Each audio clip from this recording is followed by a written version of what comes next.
Hare Krishna, Krishna Krishna, Hare Hare, Hare Rama, Hare Rama, Rama Rama, Hare Hare, Hare Krishna.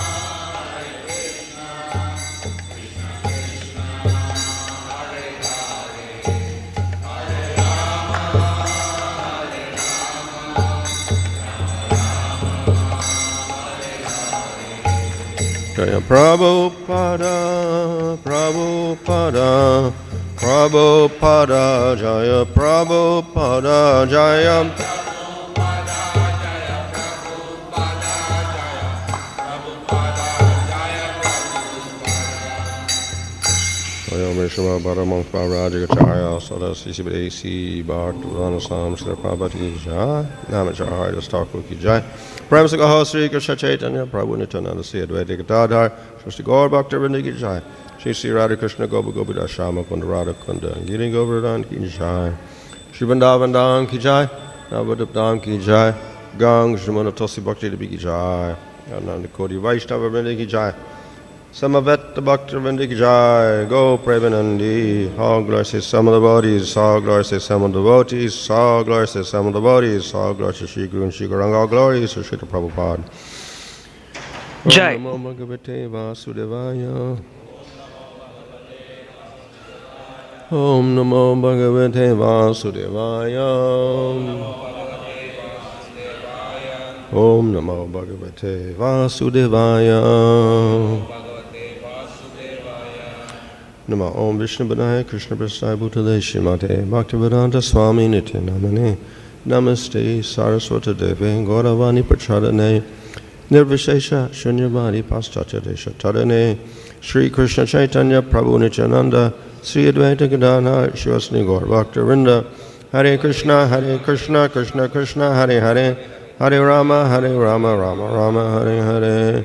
Reading from Srimad Bhagavatam Canto 1 Chapter 4, verse 3. Kasmin yuge pravṛtteyaṁ sthāne kena hetunā kutaḥ sañcoditaḥ kṛṣṇaḥ kṛtavān saṁhitāṁ muniḥ.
Kasmin, in which yuge, period, pravṛttā, was begun, iyam, this, sthāne, in the place, va, or kṛṣṇa, on what, hetunā, ground, kutaḥ, wherefrom, sañcoditaḥ, inspired by Kṛṣṇa, Kṛṣṇa-dvaipāyana Vyāsa, kṛtavān, compiled. Saṁhitāṁ, Vedic literature. Muniḥ, the learned. Translation: in what period and in what place was this first begun, and why was this taken up? From where did Kṛṣṇa-dvaipāyana Vyāsa, the great sage, get the inspiration to compile this literature? Purport: because Srimad Bhagavatam is the special contribution of Srila Vyasadeva, there are so many inquiries by the learned Shaunaka Muni. It was known to them that Srila Vyasadeva had already explained the text of the Vedas in various ways up to the Mahabharata for the understanding of less intelligent women, Sudras, and fallen members of the family of twice-born men.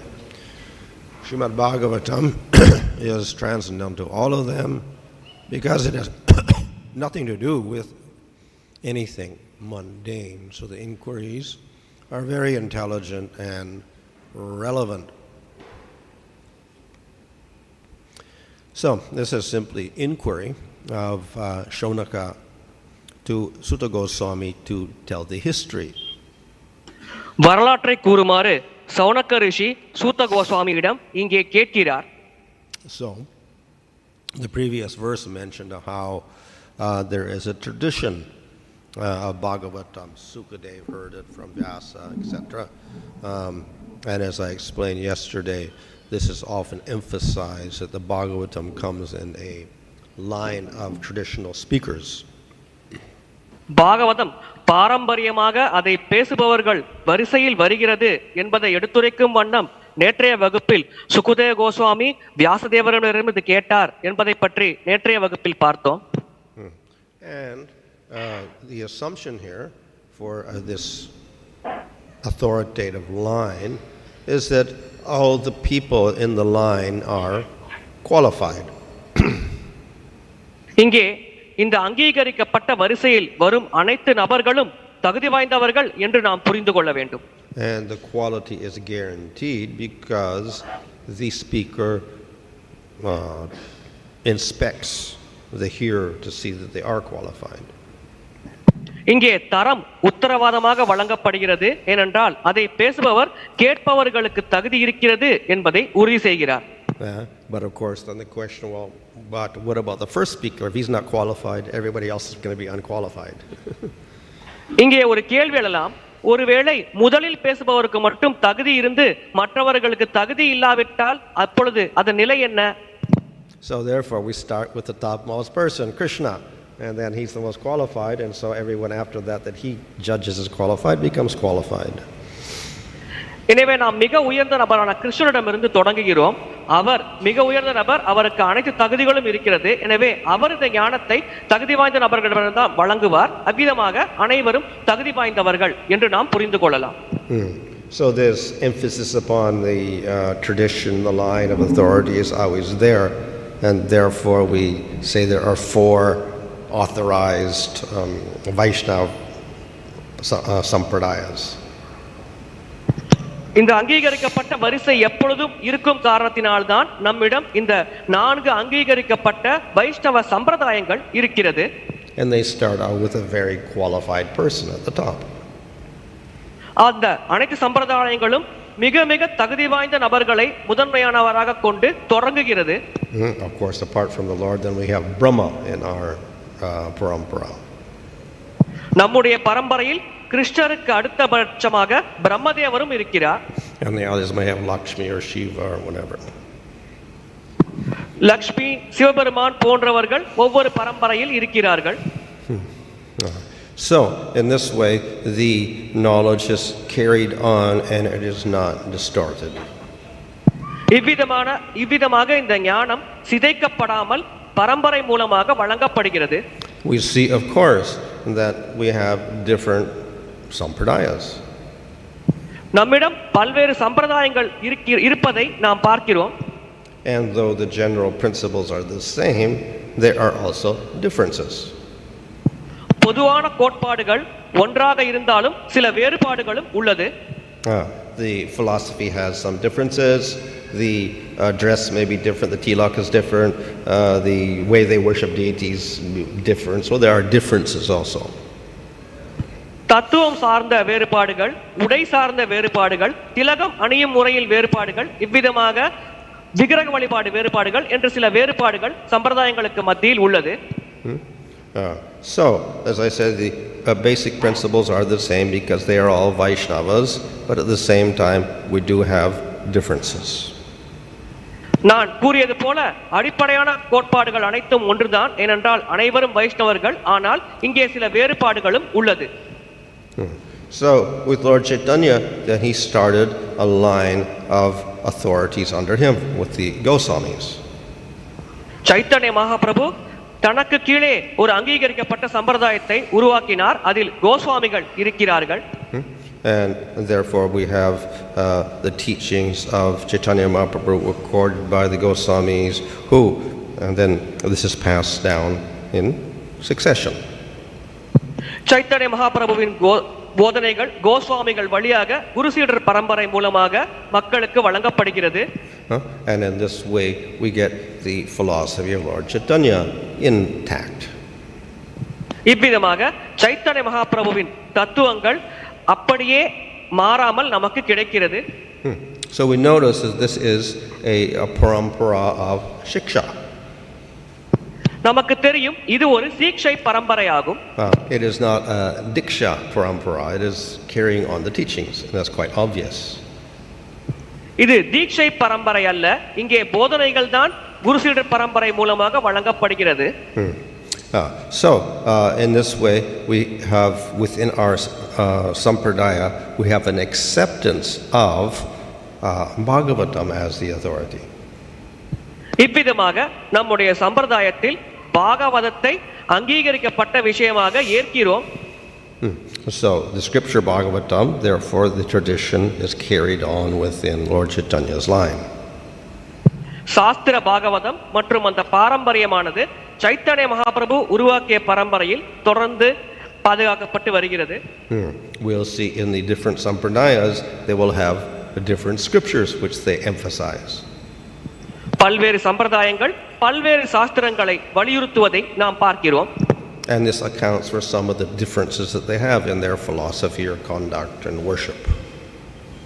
இதன் காரணமாக அவர்களின் தத்துவம், அவர்கள் வழிபடும் முறை அனைத்திலும் சில வேறுபாடுகள் உள்ளது.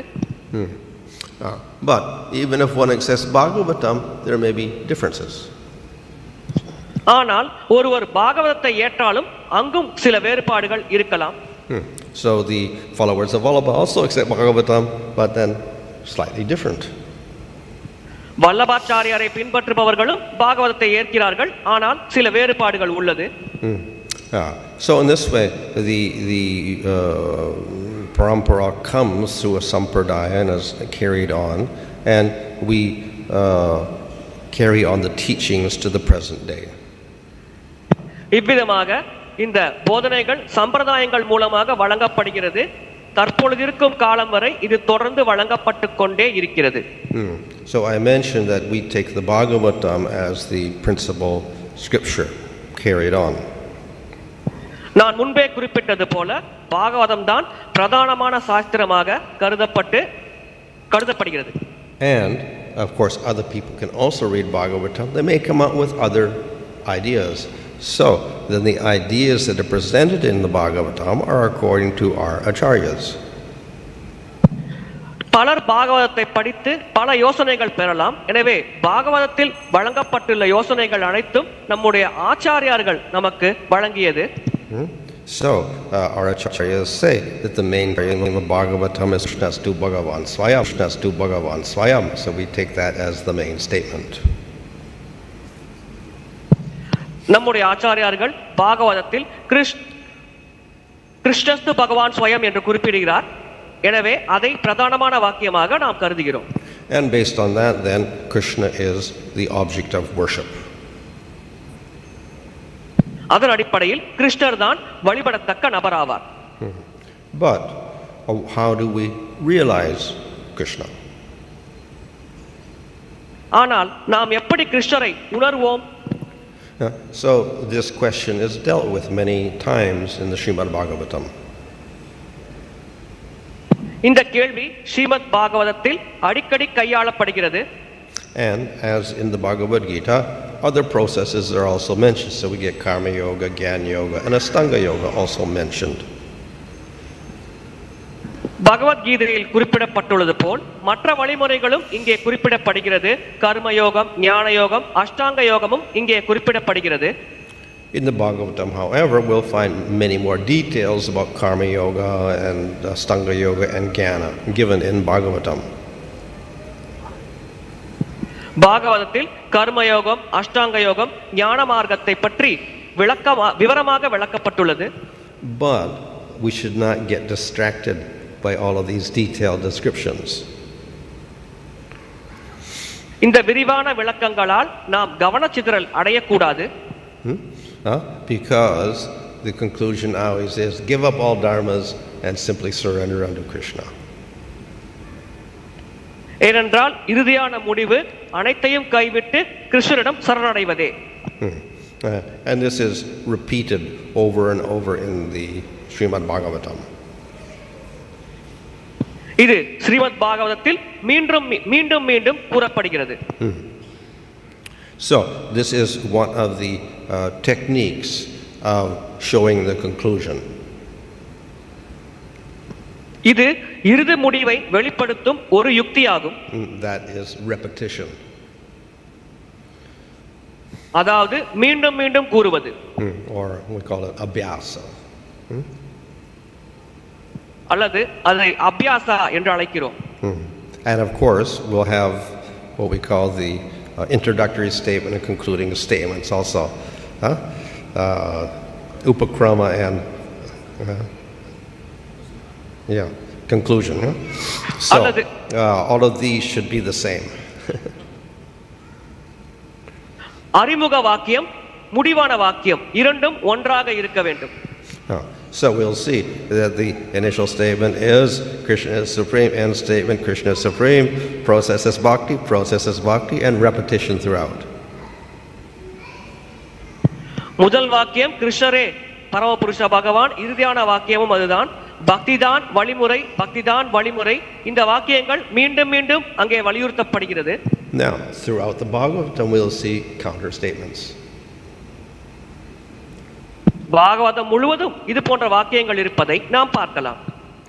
Krishna will tell Uddhava, you should practice jnana. கிருஷ்ணர் உத்தவரிடம் நீ ஞான மார்க்கத்தை பயிற்சி செய்ய வேண்டும் என்று கூறுவார். Or he say do karma yoga. அல்லது கர்ம யோகத்தை செய் என்றோ. Or karma yoga is the best, you get perfection by karma yoga.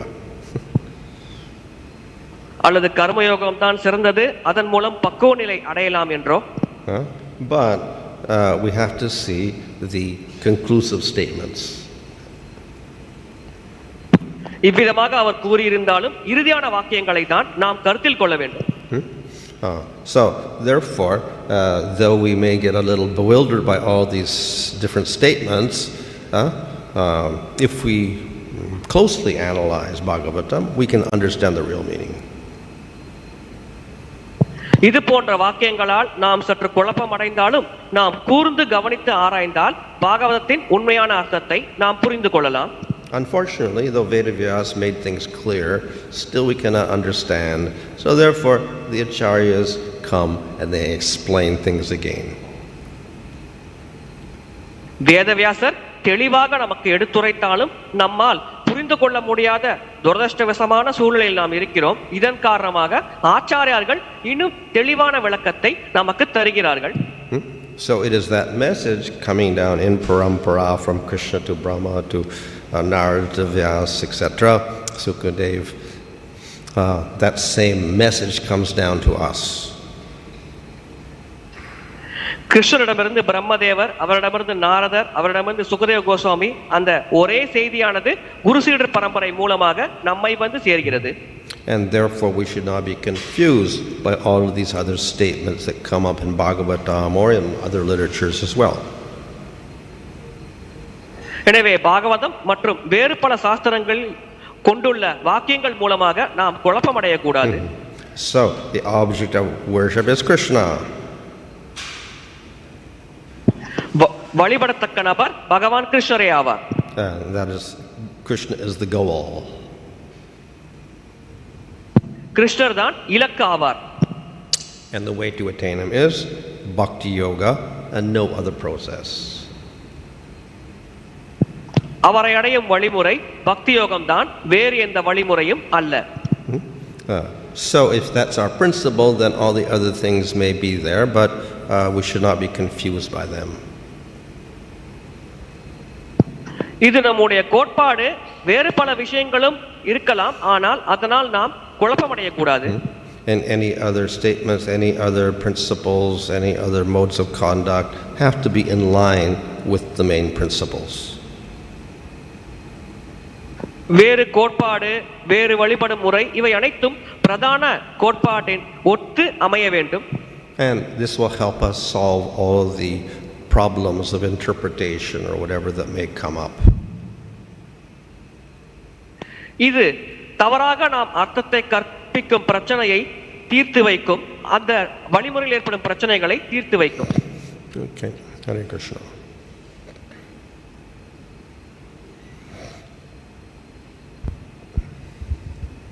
Hare Krishna Maharaj, if a sadhaka is in a particular parampara, maybe for a practical or a operational convenience sake, some certain aspects of devotional service, if he takes to the other parampara, what happens to him, Maharaj?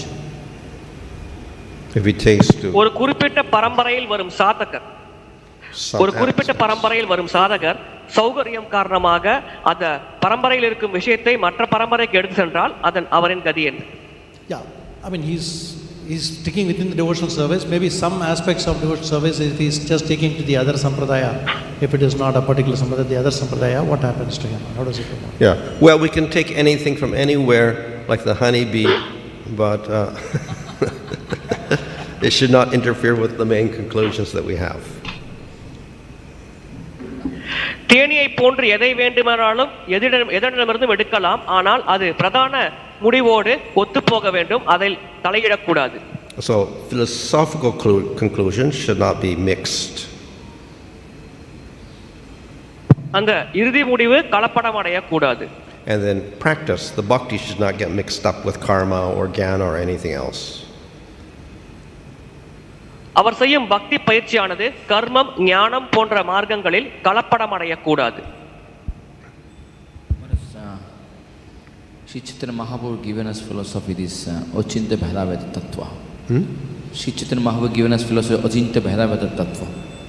That means, it is also said that without Achintya Bhedaveda we cannot explain the absolute truth completely. So, but we see the other acharyas, they also given their own philosophy, but without Achintya Bhedaveda. Without Achintya Bhedaveda. So that means, can we say that philosophy is not complete without Achintya Bhedaveda Tattva? Other philosophies. Yeah. Should we say that? Other Sampradayas. Chaitanya Mahaprabhu அச்சிந்திய பேத அபேத தத்துவத்தின் மூலமாக இறுதி முடிவை வழங்கி இருக்கிறார். அந்த இறுதி முடிவு அந்த வழிமுறை இல்லாமல் பூர்ணமடையாது என்று குறிப்பிடப்பட்டுள்ளது. ஆனால் மற்ற ஆச்சாரியார்கள் அந்த அச்சிந்திய பேத அபேத தத்துவம் இல்லாமலும் இறுதி முடிவை வழங்கி இருக்கிறார்களே, எனவே அதை பற்றி கூற என்ன உள்ளது? So philosophies are ways, intellectual ways or logical ways, of course based on scripture, to explain certain things. தத்துவம் என்பது புத்தி கூர்மையுடைய வழிமுறை அல்லது தர்க்கம் சார்ந்த வழிமுறை. இது சாஸ்திரத்தின் அடிப்படையில் சில விஷயங்களை விளக்க பயன்படும். But because logic itself is based on material concepts, etc., there is a limitation. தர்க்கம் என்பதே பௌதிகமான தளத்தின் அடிப்படையாக கொண்டிருக்கும் காரணத்தினால் அங்கு சில எல்லைக்குட்பட்ட வரைமுறைகள் உள்ளது. And therefore scriptures say that Brahman is beyond Tarka and Manas and Vacha, etc. எனவே சாஸ்திரத்தில் பிரம்மன், மனம், ஆத்மா போன்றவற்றை தாண்டி இருக்கிறது என்று குறிப்பிடப்பட்டுள்ளது.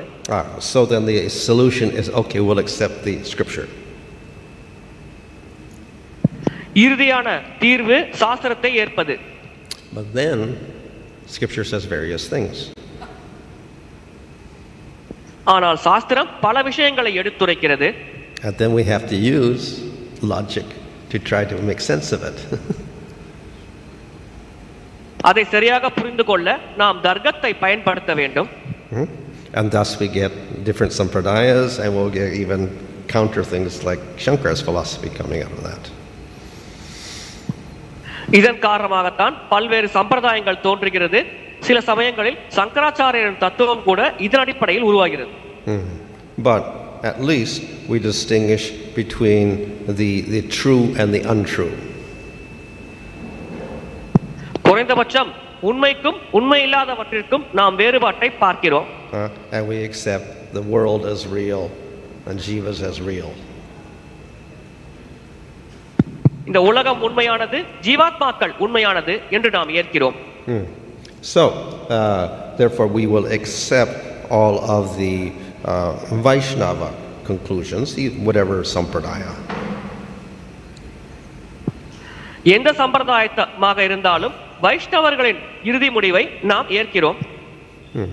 But then the different Vaishnavacharyas will have different ways of analyzing the statements and making them, harmonious. பல வைஷ்ணவ ஆச்சாரியர்கள் பல வழிமுறைகளில் வாக்கியங்களை உருவாக்கி அது ஒரே முடிவை அடையும் வகையில் வழங்கியுள்ளார்கள். So that is basically the endeavor of all the acharyas to harmonize all of the seemingly contradictory statements in the Vedic literature. பார்ப்பதற்கு முரண்பாடாக தெரியும் வாக்கியங்கள் அனைத்தையும் ஒருமித்த கருத்தை இறுதி முடிவாக வழங்கும் செயலைத்தான் ஆச்சாரியர்கள் தங்கள் சொந்த முயற்சியில் செய்துள்ளார்கள். And then they have to use some logic. அங்கே அவர்கள் தர்க்கத்தை பயன்படுத்த வேண்டியிருக்கலாம். And they will use the logic in different ways. அவர்கள் தர்க்கத்தை பல வழிகளில் பயன்படுத்துவார்கள்.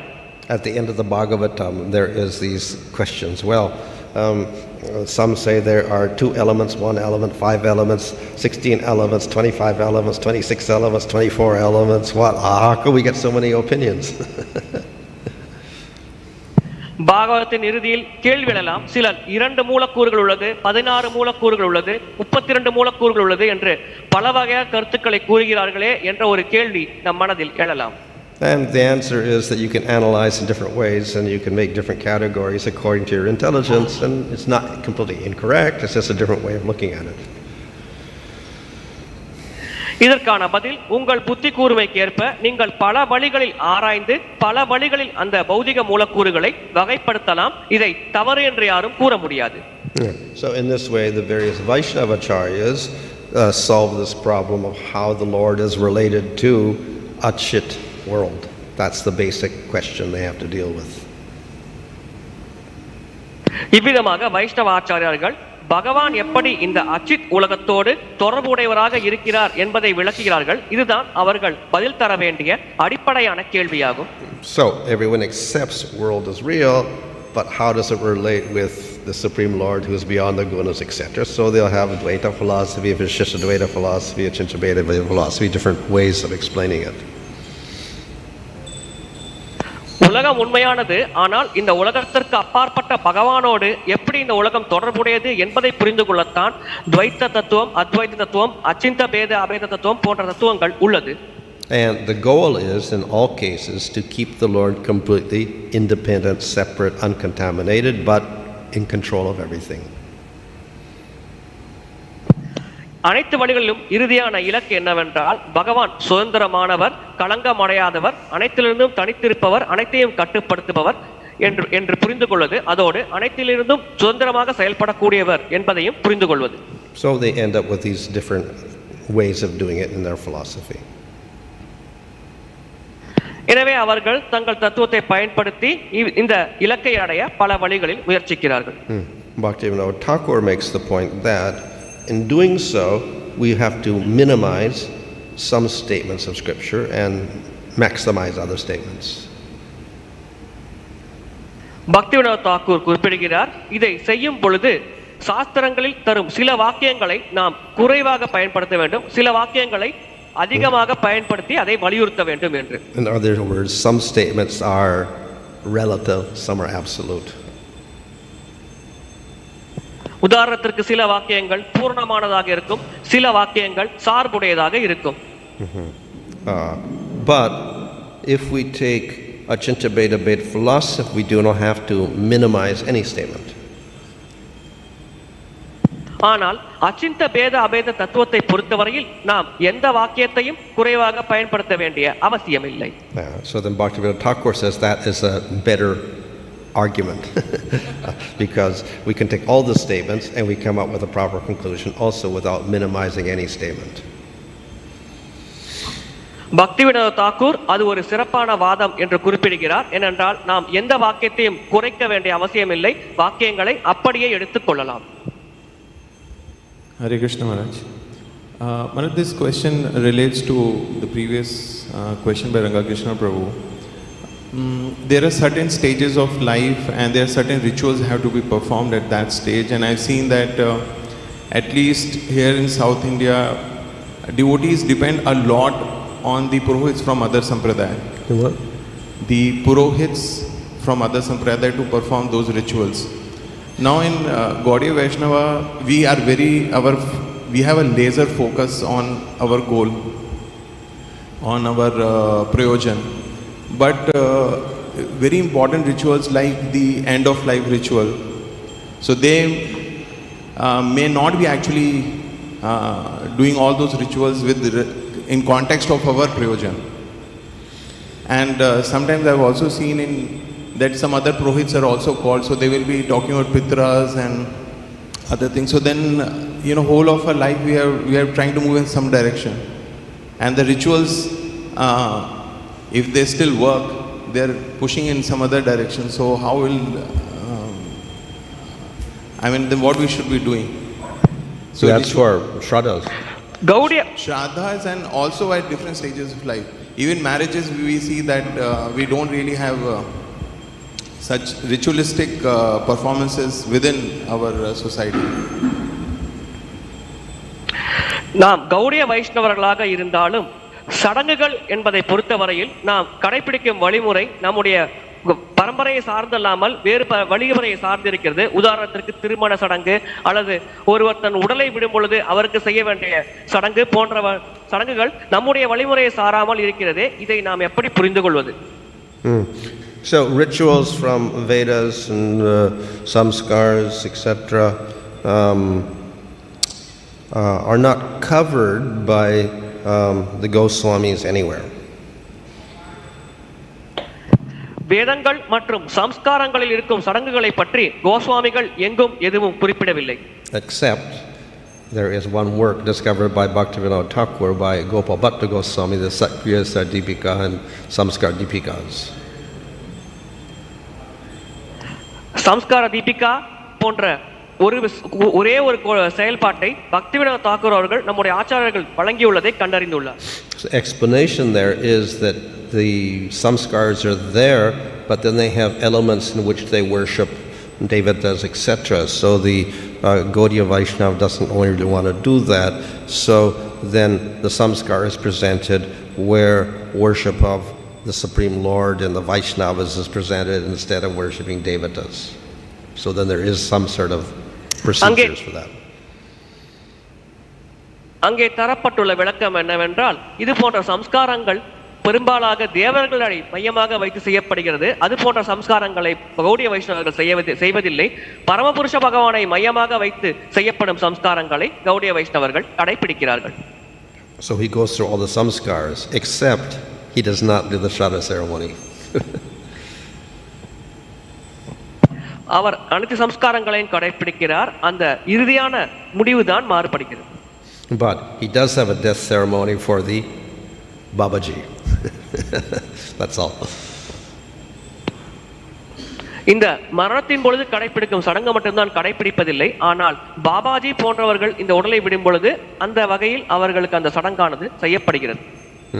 So for samskars, therefore, we can just do the samskars, but follow that procedure where he takes all the samskars and crosses out all the names of Devatas and puts names of Vishnu instead. சம்ஸ்காரங்களை பொறுத்தவரையில் நாம் அதை செய்யலாம். ஆனால் தேவர்களின் நாமங்களை எங்கெல்லாம் பயன்படுத்துகிறார்களோ அங்கெல்லாம் அந்த தேவர்களின் நாமத்தை நீக்கிவிட்டு விஷ்ணுவின் நாமத்தை பயன்படுத்தி நாம் அந்த சம்ஸ்காரங்களை செய்யலாம். Of course, the general principle is we don't worship Pitras and Devatas, so you could apply the same rule to the Shraddha ceremonies as well. பொதுவான கோட்பாடு தேவர்களை நாம் வழிபடுவது கிடையாது. எனவே இது போன்ற கோட்பாட்டை நாம் மற்ற சடங்கு வழிமுறைகளிலும் பயன்படுத்தலாம். Of course, the Shraddha ceremony itself, the whole purpose is to prevent the person from going into hellish existence, etc., etc. But then this is actually not really necessary at all, because if one chants the holy name or does devotional service, then automatically there's no need to do any of that. ஸ்ரத்தா சடங்கு வழிமுறையே ஒருவர் நரகத்துக்கு செல்வதை தடுப்பதற்காகத்தான் செய்யப்படுகிறது. ஆனால் உண்மையில் ஒருவர் பகவானின் புனித நாமத்தை உச்சரிக்கும் பொழுது அவருடைய அனைத்து பாவங்களும் நீக்கப்படுகிறது. எனவே இந்த சடங்கு வழிமுறையே தேவைப்படாத விஷயமாக இருக்கிறது. But then because people were criticized, you're not doing any rites at all, you're completely uncivilized mlecha fool or something like that, then you should follow some sort of appearance at least. ஆனால் மக்கள் இதை குறை கூறக்கூடும். நீங்கள் நாகரிகம் இல்லாமல் செயல்படுகிறீர்கள் என்று அவர்கள் இதை குறை கூறக்கூடும் என்ற காரணத்தினால் வெளிப்புறமாக சில சடங்குகளை கடைபிடிப்பது போல் கௌடிய வைஷ்ணவர்கள் காட்டிக் கொள்கிறார்கள். Maharaj, this question is regarding one discussion that was there a few days back about recordings. Recordings. Prabhupada recordings. So, I was just thinking that if there is a question about recording, but at the same time, most of the books of Prabhupada were transcribed. So, I mean, would there be actually a difference between the written word and the audio? So that discussion was on. So I was thinking that in that case, if we give that kind of importance to the written word, then also we should give an equal importance or a similar importance to the audio as well, although the person is not live. பிரபுபாதர் ஒளிநாடா வழியாக வழங்கும் உபன்யாசங்களும் இருக்கிறது. அதே சமயத்தில் அவர் கைப்பட எழுதிய புத்தகங்கள் வடிவிலும் அவர் உபதேசங்களை வழங்கியுள்ளார். எனவே அந்த இரண்டையும் பக்தர்கள் கேட்கிறார்கள். அவ்விதமாக இருக்கையில் அவர் ஒளிநாடா மூலமாக வாய்வழி பேசியதற்கு அதிக முக்கியத்துவம் அளிக்கலாமே. ஏனென்றால் இப்பொழுது அவர் நம்முடன் இல்லாவிட்டாலும் அவர் ஒளிநாடா மூலமாக வழங்கிய வார்த்தைகள் அந்த பதிவில் இருக்கிறதே, அதற்கு அதிக முக்கியத்துவம் அளிக்கலாம் என்று நாம் கருதுவது சரியா? Some works Prabhupada just typed on the typewriter. There's no audio at all, like Bhagavad Gita and the first Bhagavatam. So that was actually just his own words typed into the thing.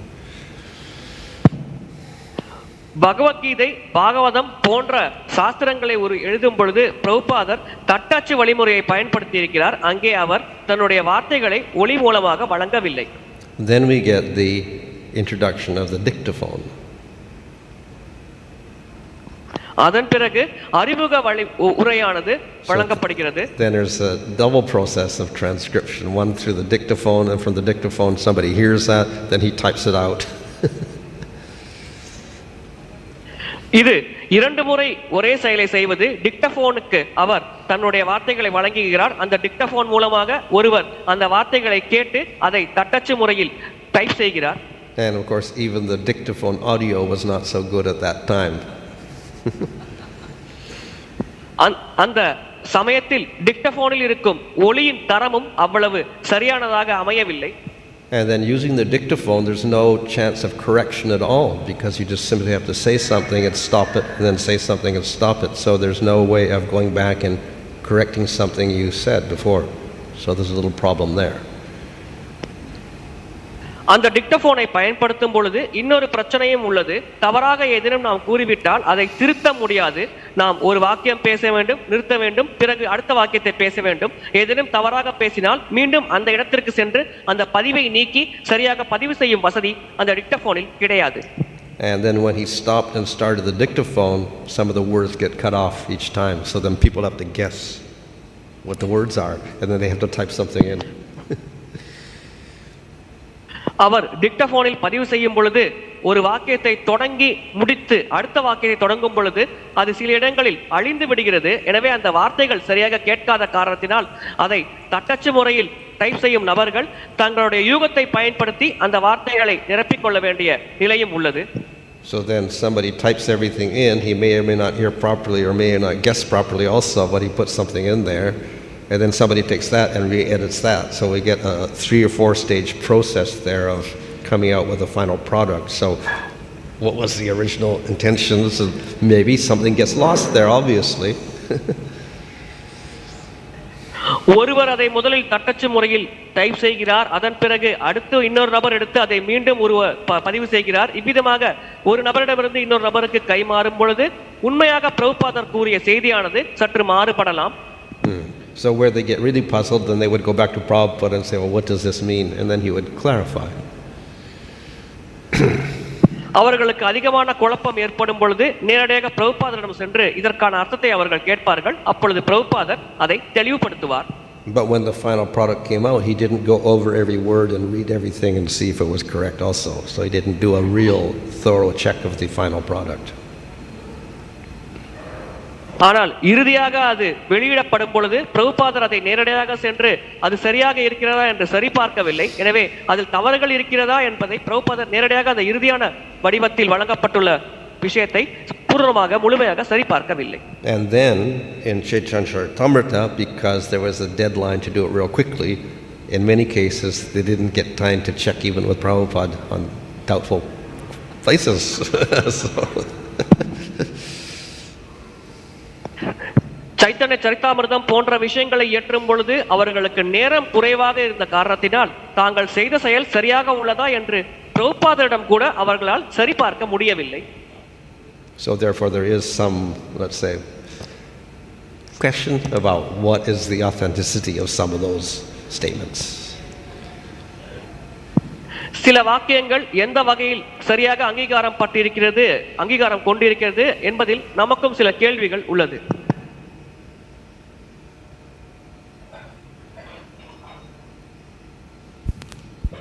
Online questions, please. Hare Krishna Maharaj, this is Radha Keshadas. Kindly accept my respectful obeisances. Today we have around 90 devotees from various channels, Maharaj. There is a question from Medhavini Sakhi Devidasi. As a Grihasthas, we perform direct devotional service in Bhakti Yoga for considerable hours of a day. Rest of the time we perform Karma Yoga, trying to do the Swadharma in the service of the Lord, dovetailing the propensities in the Lord's service. Is this practice, can we attain Krishna Prem in this lifetime? கிரகஸ்தர்களாக நாம் நேரடி பக்தி சேவையில் பக்தி யோக வழிமுறையில் ஒரு நாளைக்கு 5 to 6 மணி நேரம் ஈடுபடுகிறோம். அந்த நாளின் மீத பகுதியில் நாம் கர்மயோகம் போன்ற ஸ்வதர்ம காரியங்களை செய்து அதை பகவானின் சேவையில் ஈடுபடுத்த முயற்சிக்கிறோம். எனவே இவ்விதமாக நாம் பயிற்சி செய்தால் இந்த வாழ்க்கையிலேயே நம்மால் கிருஷ்ண பிரேமையை அடைய முடியுமா? Didn't hear the first part. Karma. Okay. Well, when you say you're doing karma yoga, what do you mean by that? Just doing your job? Well, that's not actually karma yoga as defined in the Bhagavad Gita or Bhagavatam. உண்மையில் கர்மயோகம் என்று நீங்கள் எதை குறிப்பிடுகிறீர்கள்? உங்கள் தொழிலை குறிப்பிடுகிறீர்களா? அபிதமாக நீங்கள் குறிப்பிட்டால் அது கர்மயோகம் என்று பகவத்கீதையிலோ பாகவதத்திலோ குறிப்பிடப்படவில்லை. So in the Bhagavatam, you have your occupational duty according to your varna. பாகவதத்தில் உங்களுக்கு வர்ணத்திற்கேற்ப உங்களுக்கென்று விதிக்கப்பட்ட கடமை உள்ளது. And then you do your occupation, follow the rules and regulations. You have your nitya karmas you have to do every day. You have your naimitic karmas like the Shraddha rites, etc. you have to do. So all these things are part of that system of karma yoga. உங்களுக்கென்று விதிக்கப்பட்ட கடமைகள் உள்ளது. அதில் நித்திய கர்மை, நைமித்திக கர்மா என்று 2 வகைகள் உள்ளது. எனவே இவை அனைத்தும் கர்மயோகத்தின் பகுதிகளாக கருதப்படுகிறது.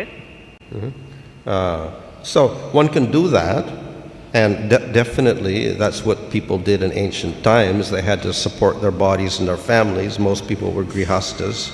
So they supported themselves by their occupational duty, etc., following those rules. And they also did bhakti, and there was no contradiction. ஒருவர் அதை செய்யலாம். பண்டைய காலத்தில் மக்கள் தங்கள் குடும்பத்தை பராமரிக்க அதைத்தான் செய்தார்கள்.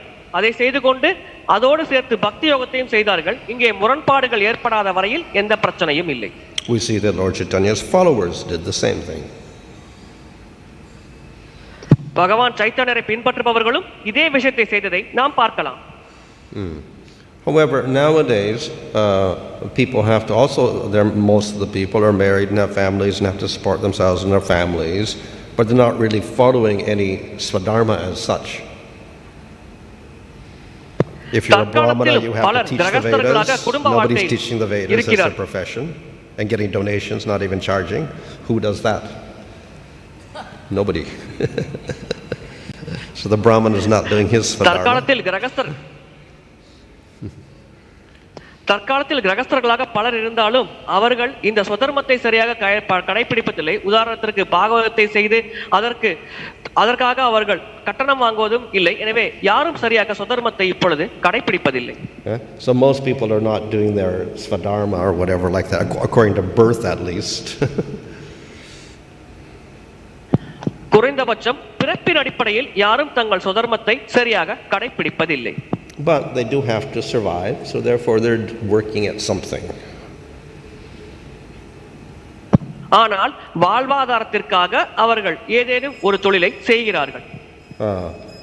We'll say that most people, because they are employed, basically they're doing sudra work because they're employed by another person. பெரும்பாலான மக்கள் ஒரு நபருக்கு கீழ் வேலை செய்யும் காரணத்தினால் அவர்கள் சூத்திரர்களின் செயல்களைத்தான் செய்கிறார்கள். ஏனென்றால் அவர்கள் இன்னொரு நபரின் கீழ் வேலை செய்கிறார்கள். Others that have their independent business, then they're doing vaishya work. தனக்கென்று தொழிலை அமைத்துக் கொண்டு செய்யும் தொழிலதிபர்கள் வைஷ்யர்களின் செயல்பாட்டினை செய்கிறார்கள். But to be really called doing a swadharma there as a sudra or as a vaishya, then you have to follow the principles of varnashram and do the activities for the nitya karmas, naimitya karmas, etc., and all those things as well, which most people aren't doing. ஆனால் சூத்ரராகவோ வைஷ்யராகவோ ஸ்வதர்மத்தை ஒருவர் கடைபிடிக்க வேண்டும் என்றால் அவர்கள் வர்ணாசிரம வழிமுறையில் கொடுக்கப்பட்டுள்ள நித்திய நைனித்திக கர்மத்தை செய்ய வேண்டும். ஆனால் இந்த விஷயங்களை பெரும்பாலான மக்கள் இப்பொழுது செய்வதில்லை. So to follow that, then you have to start studying and figuring out what the rules are, etc., etc. But that also may take some time. So then if one is doing devotional service, all that doesn't really matter so much. ஆனால் அந்த விதிகளை கடைபிடிக்க வேண்டும் என்றால் முதலில் அது என்னென்ன என்பதை ஒருவர் படித்து புரிந்து கொள்ள வேண்டும். அதற்கு நீண்ட காலம் எடுத்துக்கொள்ளும். ஒருவர் பக்தி யோகத்தை கடைபிடித்து பக்தி சேவையில் ஈடுபட்டால் அதை பெரிதாக பொருட்படுத்த வேண்டிய அவசியம் இல்லை. So in the Bhagavatam it also says that people who are not even the Sudras or the Mlechas, the Chandalas, etc., okay, let them follow whatever rules they want. So you can do that also and practice bhakti, no problem. பாகவதத்தில் குறிப்பிடப்பட்டுள்ளது ஒருவர் சண்டாளராக இருக்கலாம் அல்லது இன்னும் மோசமான நிலையில் இருக்கலாம். அவ்வாறு இருந்தாலும் அவர்கள் இந்த உபன்யாசங்களை கேட்கலாம், பக்தி வழிமுறையை கடைபிடிக்கலாம், அதிலும் எந்த பிரச்சனையும் இல்லை என்றும் குறிப்பிடப்பட்டுள்ளது.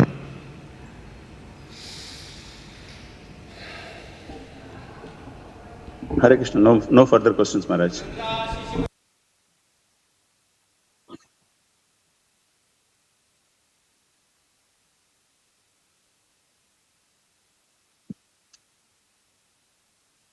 Hare Krishna devotees, we have a small prayer request. Sri Ravindran Prabhu. Shri Kṛṣṇa